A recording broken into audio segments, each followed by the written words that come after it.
Welcome to the InfoSec Insider podcast, brought to you by URM, the UK's leading information and cybersecurity specialists. Hi, my name's Annie and I'm here today with Les Krause-Whiteing, who's one of our senior consultants here at URM. Welcome to another episode of InfoSec Insider. So today Les and I are going to be discussing CIA, also known as the security triad. So Les, my first question for you is, what is the CIA security triad? Okay, Anastasia, the CIA security triad is a fundamental model that is used for protecting sensitive information in terms of confidentiality, integrity, and availability. So basically what we're doing is to ensure that where we have sensitive information, it's only accessed by authorized individuals or authorized systems. Secondly, it protects against unauthorized access or disclosure. And techniques used to that are things such as encryption and access controls.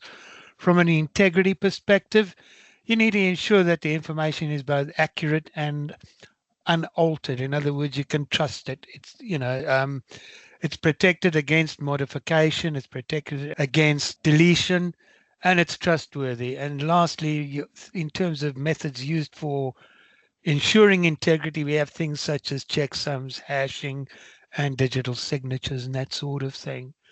From an availability perspective, we need to ensure that users have access in a reliable and timely manner to that information or the system resources.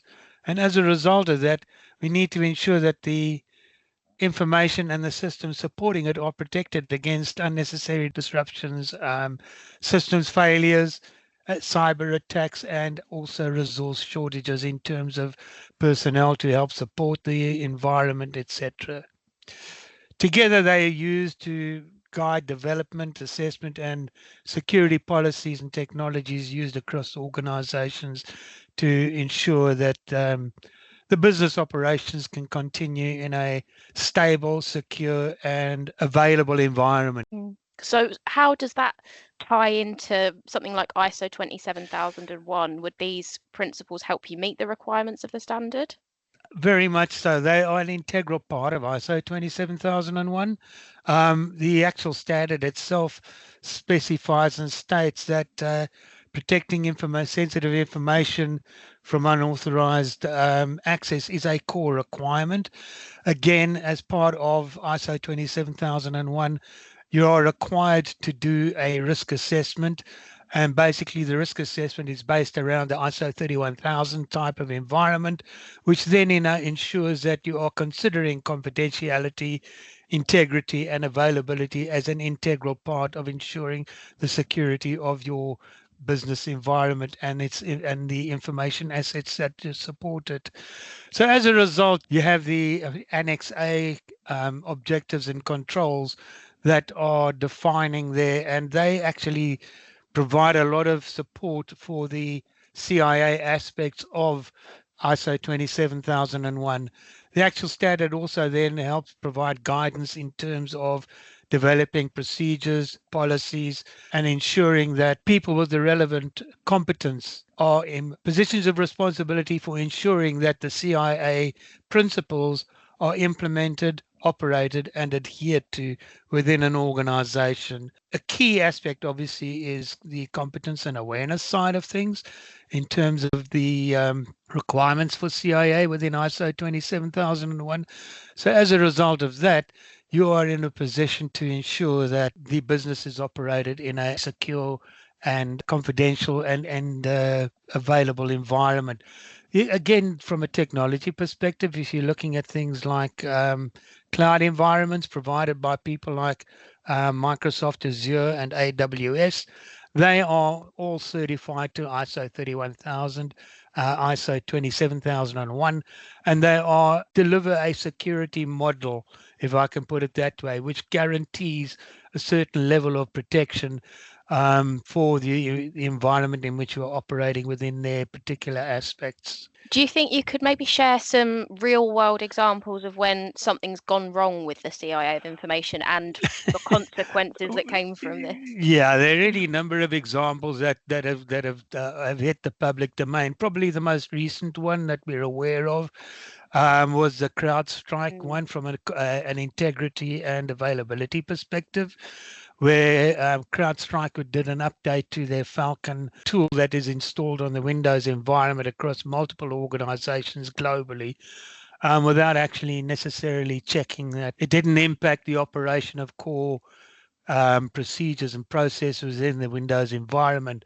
And as a result, it knocked out a significant number of organizations globally, including a number of airlines, which caused a number of people on holiday in the Med, particularly that I'm aware of, to actually have to suddenly find alternative accommodation because flights were cancelled, manual check-in systems had to be operated, and as a result, flight delays occurred. And yeah, that was a big one from that thing. But that was predominantly an availability and integrity issue.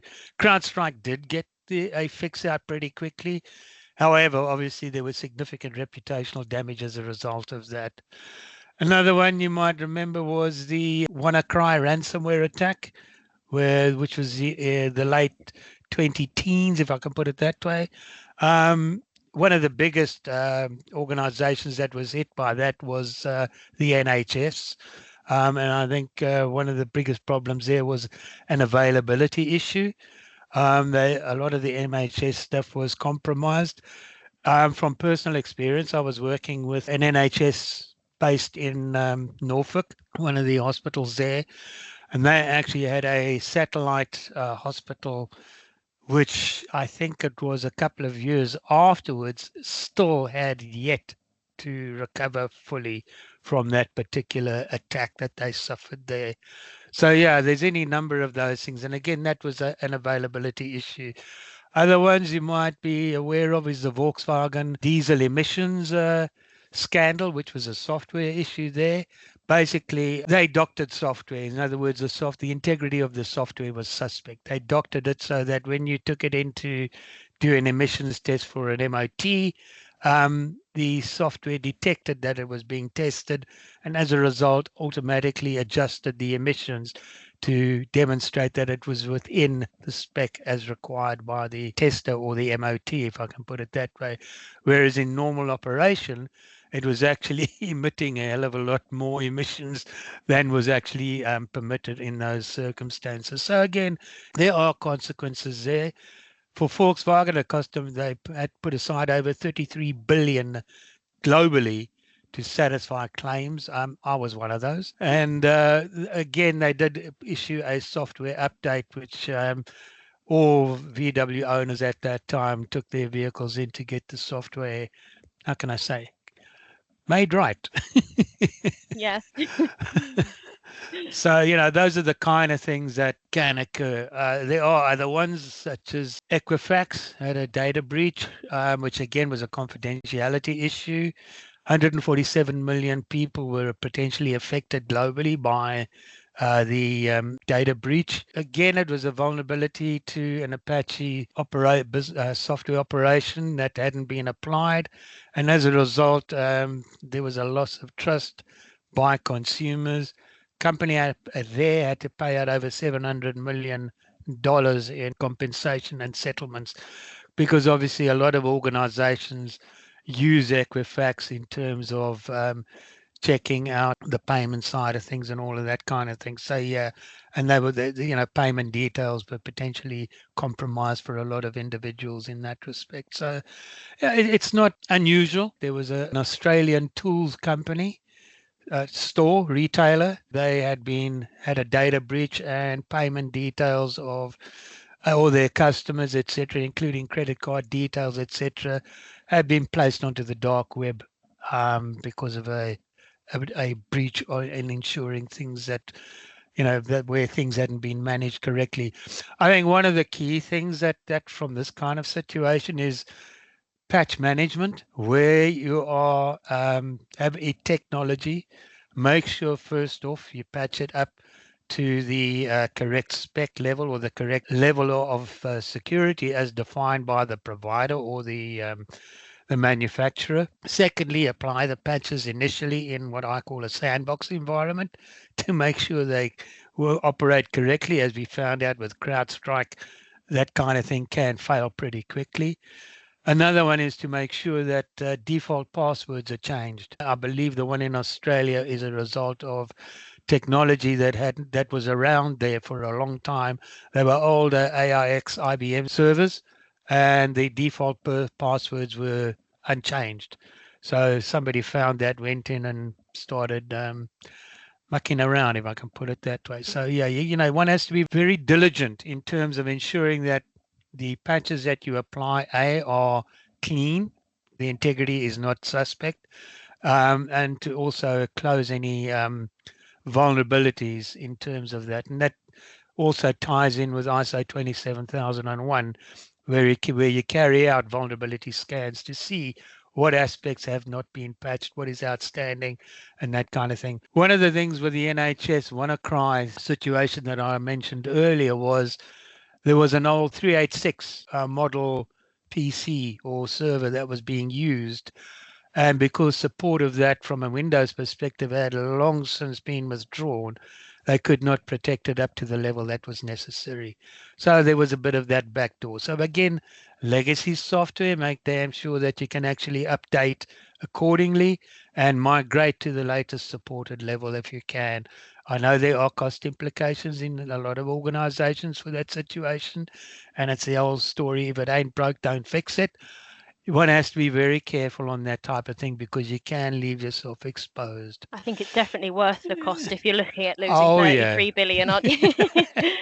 Absolutely, absolutely. Thank you very much for your time, Les. Not at all. And if anyone else wants to learn a little bit more about CIA, Les has written us an amazing blog that is on our website, urmconsulting.com. And that is called What is the CIA Security Triad? Confidentiality, Integrity and Availability Explained. So thank you very much for listening, guys, and I'll see you next time.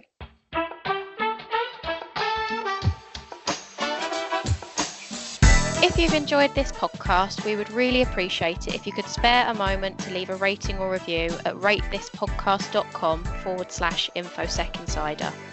To listen to more episodes, you can find us on Spotify, Apple Podcasts, YouTube and Podbean. Thank you for listening to URM's InfoSec Insider podcast. For more information, visit our website at urmconsulting.com.